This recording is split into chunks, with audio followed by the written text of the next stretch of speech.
नमस्कार। मेरा पूरा देश सुन रहा है। राष्ट्र की आवाज 140 करोड़ लोगों की एक ही आवाज।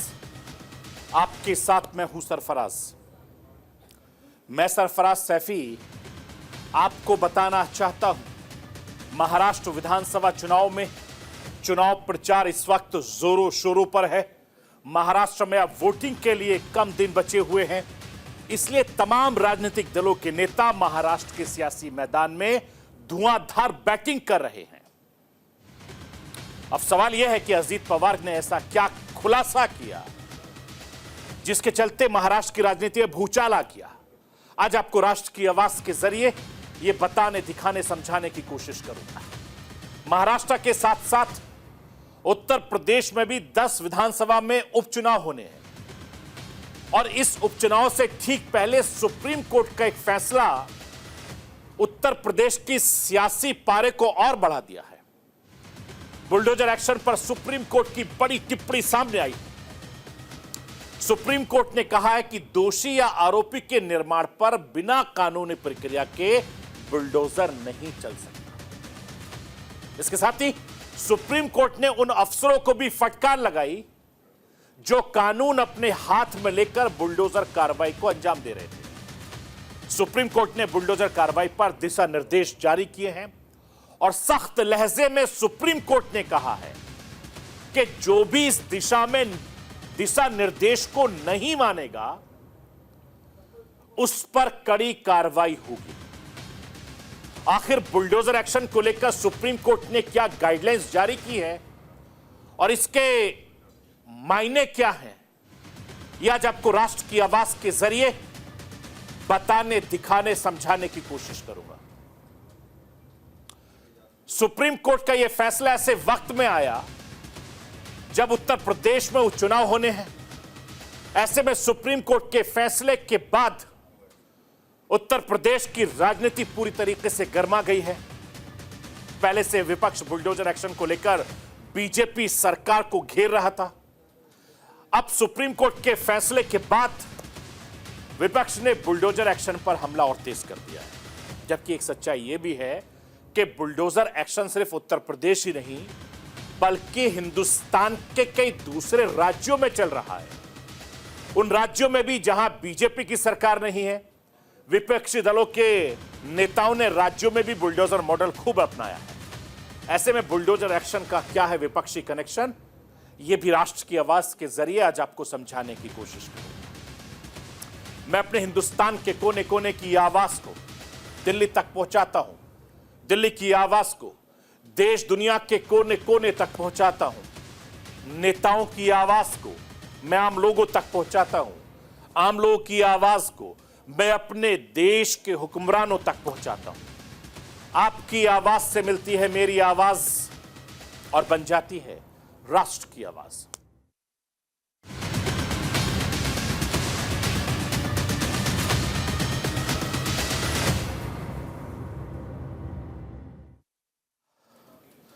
महाराष्ट्र में चुनाव प्रचार इस वक्त फुल स्पीड में है।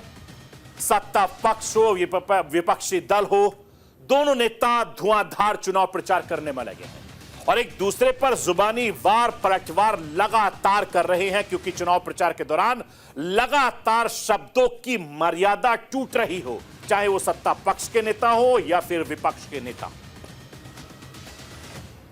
हर किसी ने शब्दों की मर्यादा तोड़कर एक दूसरे पर निशाना साध रहे हैं।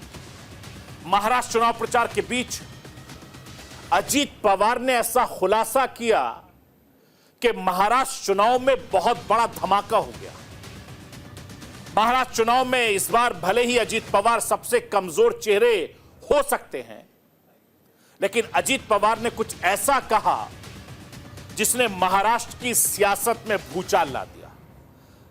अजीत पवार ने एक वेबसाइट को इंटरव्यू में कहा कि 5 साल पहले भारतीय जनता पार्टी और तत्कालीन एनसीपी के बीच महाराष्ट्र में सरकार बनाने को लेकर जो बातचीत हुई थी उसमें दोनों पार्टियों के वरिष्ठ नेताओं से लेकर उद्योगपति गौतम अडानी शामिल थे। गौतम अडानी का नाम लेते ही महाविकास अघाड़ी अब भारतीय जनता पार्टी पर हमलावर हो गई है। और विपक्ष नेताओं ने इस पर क्या कुछ कहा है मैं राष्ट्र की आवाज के जरिए आपको बताऊंगा, लेकिन उससे पहले अजीत दादा ने इंटरव्यू में क्या कुछ कहा है वो आपको समझाना चाहता हूं। हर कोई जानता है कि 2019 में महाराष्ट्र की सरकार बनवाने के लिए बैठक कहां हुई। सभी लोग वहां थे, ये अजीत दादा कह रहे हैं। अजीत दादा ने दावा किया कि अमित शाह वहां मौजूद थे, गौतम अडानी वहां मौजूद थे, प्रफुल्ल पटेल भी वहां मौजूद थे, देवेंद्र फडणवीस भी वहां मौजूद थे, अजीत पवार वहां भी थे और पवार साहब यानी शरद पवार भी वहां मौजूद थे। उन्होंने यह भी दावा किया कि उस वक्त भारतीय जनता पार्टी के साथ जाने का फैसला शरद पवार की जानकारी में किया गया था और एक पार्टी कार्यकर्ता के रूप में अपने नेता का अनुसरण किया था। लेकिन आरोप मुझ पर लगे और उसे मैंने माना था। मैंने बाकियों को सेव किया। पवार साहब फिर बीजेपी के साथ क्यों नहीं गए? इस सवाल का जवाब देते हुए अजीत दादा ने कहा कि मुझे इसका जवाब नहीं पता। पवार साहब वो मेरे नेता हैं जिनका दिमाग कोई नहीं पढ़ सकता, उनकी पत्नी भी नहीं पढ़ सकती। ये बयान, ये इंटरव्यू अजीत पवार ने एक निजी वेबसाइट को दिया था और इस इंटरव्यू के बाद से लगातार सियासत में भूचाल आ गया। मैं आपको यह बताना चाहता हूं कि शरद पवार हमेशा इस बात से इनकार करते रहे हैं कि उन्होंने साल 2019 में सरकार को लेकर बीजेपी से बातचीत की थी। देवेंद्र फडणवीस ने पिछले साल आरोप लगाया था कि शरद पवार ने 2017 से 2019 के बीच भारतीय जनता पार्टी के साथ कई बार मीटिंग की थी। अब अजीत पवार के खुलासे ने जहां शरद पवार को असहज महसूस करा दिया, वहीं गौतम अडानी का जिक्र करते हुए अजीत पवार ने भारतीय जनता पार्टी को घेरने के लिए विपक्ष को एक नया हथियार दे दिया है। अब इस हथियार के जरिए विपक्ष भारतीय जनता पार्टी पर वार कर रहा। कांग्रेस पहले से ही बिजनेसमैन गौतम अडानी और बीजेपी लीडरशिप के करीबी को लेकर सवाल उठाती रही है। अक्सर आप राहुल गांधी को सुनते होंगे। अब बीच चुनाव में अजीत पवार ने जो खुलासा किया है उससे साफ है कि 2019 में बीजेपी ने अजीत पवार के साथ मिलकर जो चंद दिनों की सरकार बनाई उसमें हिंदुस्तान के सबसे बड़े उद्योगपति गौतम अडानी मौजूद थे। यह दावा अजीत पवार ने किया है। अगर अजीत पवार के दावों में दम है तो कांग्रेस नेता राहुल गांधी की बातों पर मोहर लगेगी। राहुल गांधी काफी वक्त पहले से यह मुद्दा लगातार उठा रहे थे कि देश में, हिंदुस्तान में अडानी और अंबानी सरकार चला रहे हैं। अब इस खुलासे के बाद से कांग्रेस नए सिरे से अडानी को लेकर बीजेपी को घेरेगी, जिसका टेलर कांग्रेस प्रवक्ता के बयानों में दिख रहा है। मैं राष्ट्र की आवाज के जरिए कांग्रेस प्रवक्ता सुप्रिया सिनेत को सुनवाना चाहता हूं। सुनिए वो क्या कुछ कह रही है। खबरें एक साथ सुनिए। पहली खबर, बड़ा खुलासा अजीत पवार ने किया है कि जब 2019 में अमित शाह चुनी हुई महाराष्ट्र की सरकार को गिरा रहे थे तब उस मीटिंग में गौतम अडानी भी मौजूद थे। अब दूसरी खबर सुनिए। आईएनएस ने एक अपने फर्जी सर्वे किया उन्होंने चुनाव पर और उसमें अजीत पवार गुट को मुंबई में 5 सीटें जिता दी, लेकिन असलियत यह है कि वो लड़ सिर्फ 3 ही रहे। अब आगे सुनिए। आईएनएस के मालिक वही गौतम अडानी है जो सरकार गिराने वाली मीटिंग में शामिल थे। और दूसरी बड़ी बात, ये वही गौतम अडानी है जिनको लाखों करोड़ों रुपए की मुंबई की जमीन कौड़ियों के दाम पर फडणवीस और शिंदे की बीजेपी सरकार ने दी है। सूचना समाप्त हुई। खेल आशा करती हूं आप समझ गए होंगे। मैं आपको यह बताना चाहता हूं कि अजीत पवार के खुलासे के बाद से कांग्रेस से लेकर तमाम विपक्षी दल भारतीय जनता पार्टी पर निशाना साध रहे हैं। शिवसेना उद्धव गुट के सांसद संजय राउत ने भी अजीत पवार के खुलासे को लेकर भारतीय जनता पार्टी को घेरा है, जमकर निशाना साधा है। मैं राष्ट्र की आवाज के जरिए सांसद संजय राउत को सुनवाना चाहता हूं। सुनिए संजय राउत क्या कुछ कह रहे हैं। सरकार नको होतं ही मुंबई हा महाराष्ट्र हा त्यांना गिळायचा आहे, विकत घ्यायचा आहे, ओरबाडायचा आहे. आणि म्हणून नरेंद्र मोदी, अमित शहा यांनी आधी शिवसेना तोडली, त्यासाठी अडाणीचा वापर केला. हे खुद्द त्यांच्या सरकारमधले उपमुख्यमंत्री अजित पवार सांगतायत. शिवसेना आणि राष्ट्रवादी काँग्रेस शरद पवारांची तोडण्यामागे अडाणी होता आणि सरकार पाडण्यामागे अडाणी होता, हे अजित पवार कबूल करतायत. यापेक्षा कोणता मोठा पुरावा असू शकतो का की ही मुंबई आणि हा महाराष्ट्र उद्योगपतींना विकण्याचा डाव नरेंद्र मोदी, देवेंद्र फडणवीस आणि अमित शहा यांनी केला, खेळला आणि तो यशस्वी झाला. आणि म्हणूनच आमची लढाई जी आहे या निवडणुकीत हे गौतम अडाणी आणि त्यांच्या त्या व्यापारी वृत्तीविरुद्ध आहे. नरेंद्र मोदी आणि अडाणी हे एकच आहे. मैं आपको यह भी बताना चाहता हूं कि राजनीति, हर राजनेता मौके की तलाश में रोते हैं। हिंडनबर्ग की जब रिपोर्ट आई थी तो राहुल गांधी ने जमकर मोदी सरकार पर निशाना साधा था। देश का कोई भी ऐसा राजनीतिक मंच नहीं होगा जहां राहुल गांधी ने अडानी और मोदी सरकार के संबंधों को लेकर भारतीय जनता पार्टी पर हमला ना किया हो। हालांकि सुप्रीम कोर्ट ने हिंडनबर्ग का नाम के गुब्बारे से हवा निकाल दी थी, तब जाकर यह मामला कुछ ठंडा पड़ा था। फिर भी राहुल गांधी ने मोदी सरकार को अडानी को लेकर घेरना बंद नहीं किया था। अब अजीत पवार के नए खुलासे के बाद से सवाल यह है कि क्या राहुल गांधी फिर से अडानी को लेकर मोदी सरकार पर हमलावर होंगे या फिर अजीत पवार का दांव भी हिंडनबर्ग की तरह रिपोर्ट की तरह खोखला निकलेगा। जो भी हो, इस खुलासे ने महाराष्ट्र के चुनावी माहौल को और ज्यादा गर्मा दिया है। आने वाले वक्त में यह बहुत ज्यादा दिखाई देने पड़ेगा। मैं आपको यह बताना चाहता हूं कि इस वक्त चुनाव सिर्फ महाराष्ट्र में नहीं है, बल्कि झारखंड से लेकर, झारखंड में भी चुनाव है और झारखंड से पहले चरण में मतदान भी हो चुका है। इसके अलावा कई राज्यों के विधानसभा, वायनाड लोकसभा के लिए भी मतदान कर दिया गया है। अब उत्तर प्रदेश की 10 सीटों पर उपचुनाव होना है, लेकिन उपचुनाव से ठीक पहले सुप्रीम कोर्ट का एक फैसला उत्तर प्रदेश की सियासत का माहौल भी पूरी तरीके से बदल दिया गया है, गरमा दिया गया है।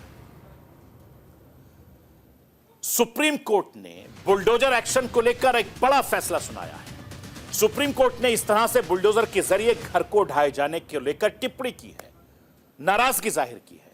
इसके साथ ही सुप्रीम कोर्ट ने संपत्तियों को ध्वस्त करने के संबंध में हिंदुस्तान के लिए दिशा निर्देश भी जारी किए हैं। सुप्रीम कोर्ट ने साफ कह दिया है कि कार्यपालक अधिकारी जज नहीं हो सकते, वो आरोपी को दोषी करार नहीं दे सकते, उनका घर नहीं गिरा सकते। बुलडोजर कार्रवाई पर दिशा निर्देश जारी करते हुए सुप्रीम कोर्ट ने कहा है कि अब बिना उचित नोटिस घरों को गिरा नहीं सकते। इससे पहले 15 दिन का नोटिस देना जरूरी होगा डाक के जरिए। सुप्रीम कोर्ट ने बुलडोजर एक्शन को लेकर एक लक्ष्मण रेखा खींच दी है। राष्ट्र की आवाज के जरिए आपको बताना चाहता हूं कि सुप्रीम कोर्ट ने बुलडोजर एक्शन को लेकर क्या गाइडलाइंस जारी की है, उस पर सुप्रीम कोर्ट ने किस तरीके से सख्त टिप्पणी की है, वो भी समझ लीजिए।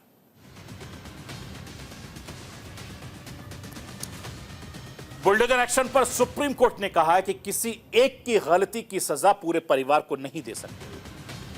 आरोपी एक तो पूरे परिवार को सजा क्यों, यह सुप्रीम कोर्ट ने कहा है। सुप्रीम कोर्ट ने यह भी कहा कि गलत तरीके से घर तोड़ने पर मुआवजा मिलेगा। सत्ता का दुरुपयोग बर्दाश्त नहीं किया जा सकता, सुप्रीम कोर्ट ने यह भी कहा। सुप्रीम कोर्ट ने सख्त लहजे में कहा कि बुलडोजर एक्शन पक्षपूर्ता नहीं हो सकता। सुप्रीम कोर्ट ने अपनी नाराजगी में यह भी कहा गाइडलाइंस में कि बुलडोजर की मनमानी पर अधिकारियों को नहीं बख्शेंगे और किसी भी अपराध की सजा देना अदालत का काम है, अधिकारियों का नहीं है। मैं आपको यह भी बताना चाहता हूं कि सुप्रीम कोर्ट ने इसके लिए क्या गाइडलाइंस जारी की है। सुप्रीम कोर्ट ने साफ कहा है कि बुलडोजर एक्शन से पहले नोटिस देना होगा और इसके लिए 15 दिनों की मोहलत देनी होगी। निर्माण पर नोटिस चिपकाना होगा, रजिस्टर्ड पोर्ट्स के जरिए नोटिस भेजना होगा। इसके लिए डिजिटल पोर्टल हो जहां पूरी जानकारी इसके लिए बारे में दे दी जाएगी। सिर्फ अवैध निर्माण गिराने की इजाजत, निर्माण गिराने की वजह को बताना होगा कि क्यों यह निर्माण गिराया जाता है और यह भी साबित करना होगा कि यह आखिरी रास्ता था। सुप्रीम कोर्ट ने कहा आदेश जारी होने के बाद 15 मिनट तक इसे लागू नहीं किया जा सकता ताकि मकान के मालिक को अवैध निर्माण हटाने का वक्त मिल सके। मैं आपको यह भी बताना चाहता हूं कि सुप्रीम कोर्ट ने सख्त लहजे में यह भी कहा कि गाइडलाइंस तोड़ने वालों पर एक्शन होगा या दूसरे कानूनी कदम उठाए जाएंगे। संबंधित अधिकारी को जिम्मेदार ठहराया जाएगा, उसे गिराई गई इमारत को दोबारा से निर्माण कराना होगा, यह सुप्रीम कोर्ट ने कहा। मैं आपको यह बताना चाहता हूं कि यह पूरा मामला साल 2022 का है। साल 2022 में दिल्ली के जहांगीरपुरी की एक बस्ती पर गैर कानूनी तरीके से बुलडोजर चलाया गया था। इसके बाद से बुलडोजर का इस्तेमाल देखते हुए देखते दूसरे राज्यों तक पहुंच गई। खासतौर से उत्तर प्रदेश में बुलडोजर एक्शन को न्याय के तौर पर देखा जाने लगा था, जिसके बाद दूसरे राज्यों में भी भारतीय जनता पार्टी की सरकार ने इससे अपनाना शुरू कर दिया। इस कार्रवाई को लेकर देश भर के एक वर्ग में गुस्सा देखा गया और इसी बुलडोजर के अन्याय के खिलाफ जमीयत उलेमा हिंद ने सुप्रीम कोर्ट का दरवाजा खटखटाया और अदालत से, सुप्रीम कोर्ट से तुरंत हस्तक्षेप करने की दरखास्त की। अब जब सुप्रीम कोर्ट ने अपना फैसला सुना दिया तो जमीयत उलेमा हिंद के अध्यक्ष मौलाना अरशद मदनी ने इस फैसले का इस्तकबाल किया है, स्वागत किया है। मैं राष्ट्र के वास के जरिए मौलाना अरशद मदनी साहब को सुनवाना चाहता हूं। सुनिए कि बुलडोजर एक्शन को लेकर मौलाना अरशद मदनी क्या कुछ कह रहे हैं। जब मध्य प्रदेश के अंदर बुलडोज़र चला था, एक अचंभा मालूम होता था इसलिए कि मुल्क का माहौल ऐसा नहीं था। फिर वो चीज़ चलने लगी तो हम कोर्ट में चले गए। सबसे पहले जमीयत उलमा ही कोर्ट में गई थी। हमें इस बात की खुशी है कि हमने जिस चीज़ को कोर्ट के अंदर पेश किया था, और हकीकत यह है कि दाएं बाएं हर तरफ लगता था कि कहीं इन गरीबों को पनाह नहीं मिल सकेगी। ऐसे वक्त में हमने जमीयत उलमा अपनी बिसात के मुताबिक जो कुछ कर सकती थी बेहतर से बेहतर हमने वकीलों को पकड़ा, उन्होंने हमारी मदद की और हमने कोर्ट के अंदर उसको दाखिल कर दिया। मैं आपको यह भी बताना चाहता हूं कि योगी आदित्यनाथ के मुख्यमंत्री बनने के बाद से बुलडोजर को लेकर उत्तर प्रदेश की सियासी पारा हमेशा से हाई रहा है। उत्तर प्रदेश में योगी आदित्यनाथ के आने के बाद कानून व्यवस्था को दुरुस्त करने के लिए कई ऐसे फैसले लिए गए जिसकी चर्चा हिंदुस्तान में खूब हुई। इसमें से एक बुलडोजर न्याय भी। बुलडोजर एक्शन ने मुख्यमंत्री योगी आदित्यनाथ को एक राजनीतिक ब्रांड बनाने में काफी ज्यादा मदद भी की थी और इसके अलावा इसी का सहारा लेते हुए अपराध के प्रति सख्त मुख्यमंत्री की छवि योगी आदित्यनाथ की तैयार हुई, वो भी ऐसे राज्य में जहां कानून के प्रशासन शासन पर अक्सर सवाल खड़े किए जाते हैं। मुख्यमंत्री योगी आदित्यनाथ को बुलडोजर एक्शन का राजनीतिक तौर पर बहुत फायदा मिला और देश भर में योगी आदित्यनाथ अपने समर्थकों के बीच बुलडोजर बाबा के नाम से मशहूर हो गए।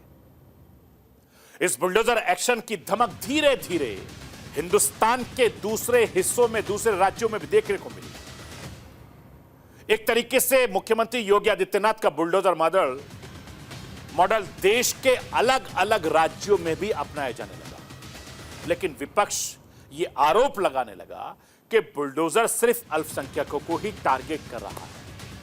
और बुलडोजर एक्शन को लेकर समाजवादी पार्टी के अध्यक्ष अखिलेश यादव से लेकर तमाम विपक्ष के नेताओं ने योगी सरकार को जमकर घेरा। अब सुप्रीम कोर्ट के फैसले के बाद से एक बार फिर से राजनीतिक पूरी तरीके से गर्मा गई है। उत्तर प्रदेश की सियासत इसलिए और ज्यादा गरमाई हुई है क्योंकि सुप्रीम कोर्ट का फैसला उत्तर प्रदेश उपचुनाव से पहले आया है। महाराष्ट्र की आवाज के जरिए समाजवादी पार्टी के अध्यक्ष अखिलेश यादव को सुनवाना चाहता हूं। सुनिए सुप्रीम कोर्ट के फैसले को लेकर अखिलेश यादव क्या कह रहे हैं। इस सरकार का जो बुलडोजर प्रतीक बन गया था, उसके खिलाफ जो टिप्पणी की है और सुप्रीम कोर्ट में जो लाइनें रखी गई हैं, वहां के जज साहब जो उन्होंने पढ़ा लाइनों को और जो बोला कोर्ट में, वो कोई भी लोकतंत्र में जो फैसला आया है उसको स्वीकार करेगा, उसको बधाई देगा। मैं इस मौके पर जो सुप्रीम कोर्ट का फैसला आया है सरकार के खिलाफ, उसका धन्यवाद देता हूं, बधाई देता हूं।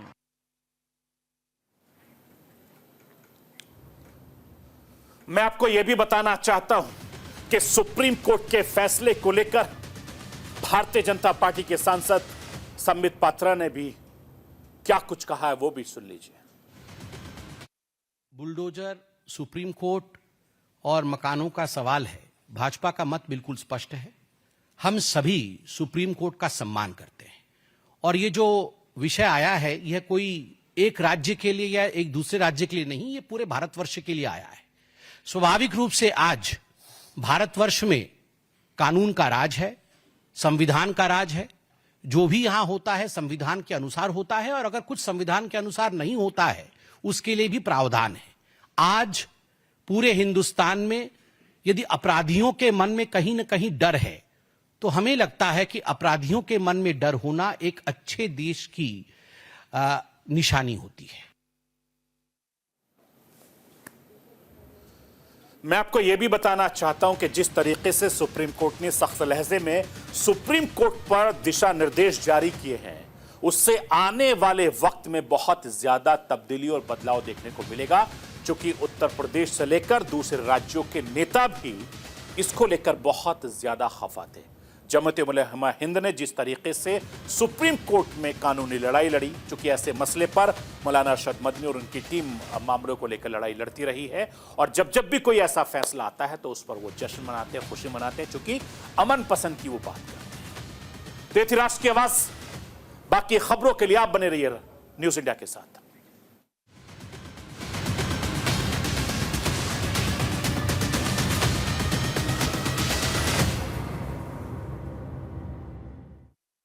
लाडकी बहीण माझी, लाडका युवा, सगळ्यांपुढे आपुला शेतकरी